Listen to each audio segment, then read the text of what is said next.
আসসালামু আলাইকুম। আজকে আমরা কথা বলবো ইন্টারভিউতে আপনার ইমপ্রেশনটা কেমন হওয়া উচিত সেই বিষয়ে। ইন্টারভিউতে আসলে আপনার ইমপ্রেশনটা স্যার আমার একটা কোশ্চেন ছিল স্যার।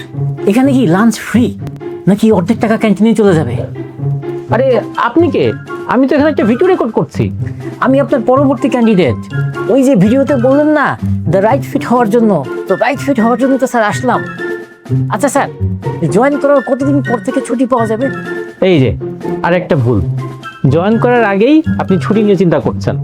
স্যার আরেকটা জিনিস জানার ছিল, আমি তো ফেসবুকের গ্রুপে অনেক দিন অ্যাডমিন হিসেবে কাজ করছি। আমি কি এই অফিসেও অ্যাডমিন হিসেবে স্যার কাজ করতে পারবো? ধরেন ফেসবুকে উনি অ্যাডমিন হিসেবে আছে, সেই এক্সপেরিয়েন্সটাকে উনি এখানে কাজে লাগাতে চাচ্ছেন। এতক্ষণ যে দৃশ্যগুলো দেখলেন এটা কিন্তু মাত্র 90 সেকেন্ডের মধ্যেই ঘটে গেল। এই 90 সেকেন্ডের মধ্যেই একজন ইন্টারভিউয়ার আপনাকে হায়ার করবে কি করবে না সেই ডিসিশনটি নিয়ে নেন। পরবর্তীতে আরও বিভিন্ন ধরনের কোশ্চেন করে আপনাকে তার ওই ডিসিশনটাকেই জাস্টিফাই করার চেষ্টা করে যে তার ডিসিশনটা প্রপার ছিল। আমরা সবসময় ইন্টারভিউ কোশ্চেন মুখস্থ করার জন্য যতটা সময় ব্যয় করি, আমরা ইন্টারভিউ বডি ল্যাঙ্গুয়েজ কীরকম হওয়া উচিত এবং আমার গেস্টার পশ্চার কীরকম হওয়া উচিত সেখানে আমরা অতটা বেশি সময় ব্যয় করি না।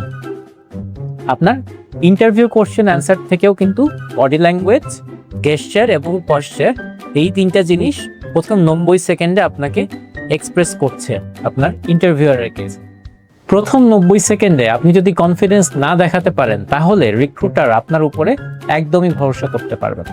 সো ইন্টারভিউ রিলেটেড বিভিন্ন টিপস পেতে অবশ্যই স্যার আমার আরো কিছু জানার ছিল, আরো কিছু কোশ্চেন ছিল। আপনি প্লিজ একটু বাইরে গিয়ে বসেন, we will call you back. ও আবার কল ইউ ব্যাক? আর কত কোম্পানির কাছ থেকে কল ইউ ব্যাক শুনবো?